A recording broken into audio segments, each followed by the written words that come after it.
We know that in today's society, a lot of people do talk about meditation. They do practice meditation at their home.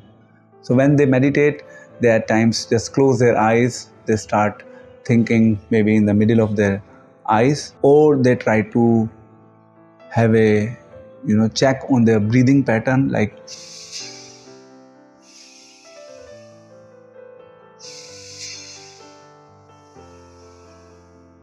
or they try to become thoughtless. That means they do not want any thought to enter within their mind. So different people have different conception, different idea about the concept of meditation. And there are people, when they meditate, they try to meditate on the sound vibration. They're simply maybe chanting a mantra and they are trying to absorb themselves in that mantra. So these are the different kinds of meditation being practiced in today's society. So at times we may encounter a question, what is real meditation? What does it really have to do with the concept of God? So Srila Prabhupada, who is a founder Acharya of ISKCON, he gave a very, very interesting definition of meditation. He said that real meditation is a state of mind in which one's mind is saturated with God's consciousness. Now, if we try to dissect this very definition, this definition appears to be like a perfect definition, because first, here we need to understand who is God, because the word God is coming within this. So we need to have a brief understanding of the concept of God. This is first point. Second point is that here Srila Prabhupada has said that once mind is saturated, it means it is completely filled. Filled with what? With the consciousness of God. Now when we talk about consciousness, the consciousness itself has three elements. So what are those? The first one is thinking, the second one is feeling, and the third one is willing.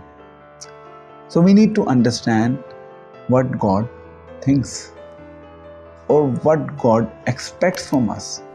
So God has clearly codified His thinking in the spiritual books. So He has already defined what He thinks or what He expects from us. So this is thinking part. The second is the feeling part. Now we know that when we talk about any relationship within this world, the feeling has a significant role to play to nurture that relationship. So God also has a feeling, and He basically reciprocates with devotees on the platform of feelings. So that means we need to cultivate our emotions for God. And to cultivate emotions for any person, we first need to have a relationship with that person. Unless we do not have a relationship, we cannot cultivate emotions. It's not possible. And third is willing. Willing means again understanding the desires of God. God also has a desire. Like we have desires, God also has desires. So real meditation, coming back to the definition, real meditation is a state of mind when one's mind is saturated with God consciousness. In other words, a person is always contemplating, thinking what can he do in his or her life at the practical level which can satisfy God, which can make God happy. That's a real meditation. We may do other meditation, other practices. It may help in making our mind calm. We may become little peaceful. We may feel some sort of happiness. Everything is fine.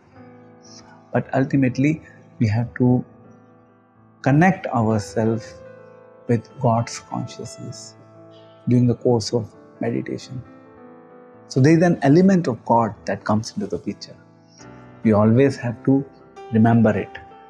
Then our meditation is complete.